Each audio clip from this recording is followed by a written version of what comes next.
किरण देखता हूं, मैं उनके सामने बहुत अदब से ये बात कहना चाहता हूं कि चरागों के सफर में दबदबा हो आंधियों का तो फिर अंजाम जुल्मत के सिवा कुछ भी नहीं होगा। ये दुनिया नफरतों के आखिरी स्टेज पर है, इलाज इसका मोहब्बत के सिवा कुछ भी नहीं होगा।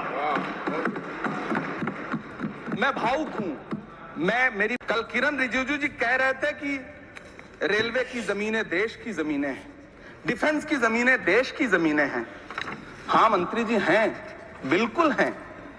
ये जो वक्फ की जमीनें हैं ये हमारे पुरखों ने धार्मिक कामों के लिए डोनेट किया है, तो हम भी तो इसी देश के नागरिक हैं, हम भी तो इसी देश के बेटे हैं, तो वक्फ की जमीनें भी तो इसी देश की जमीनें हैं। उनको पराया क्यों बोलते हैं आप? सभापति महोदय अशफाकुल्लाह खान जब फैजाबाद की जेल में फांसी के फंदे पर झूल रहे थे तो इसी देश की जमीन के लिए झूल रहे थे ना।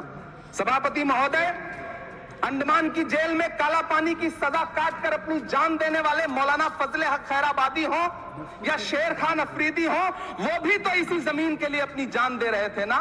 सभापति महोदय, पाकिस्तान के खिलाफ लड़ते हुए अपनी जान देने वाले महावीर चक्र विजेता ब्रिगेडियर उस्मान हो या पाकिस्तान के पैटर्न टैंक उड़ाने वाला परमवीर चक्र विजेता वीर अब्दुल हमीद हो, वो भी तो इसी जमीन के लिए अपनी जान दे रहा था ना।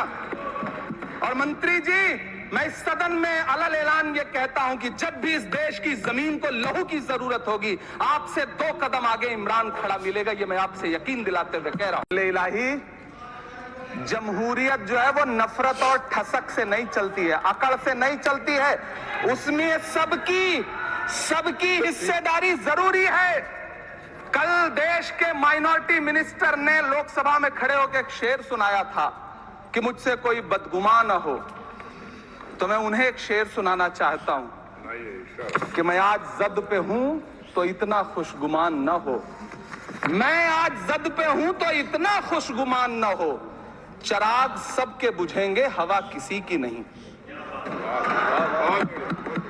नीतीश कुमार जी हो, चंद्रबाबू नायडू जी हो, चिराग पासवान जी हो, जयंत चौधरी जी हो, देवे गौड़ा जी हो, जीतन राम मांझी जी हो, सबको समझना पड़ेगा कि जब जंगल में आग लगती है तो न वो बरगद बचते हैं जो हवा को आंधी में तब्दील करते हैं, न वो बांस बचते हैं जो आपसी रगड़ से चिंगारी पैदा करते हैं।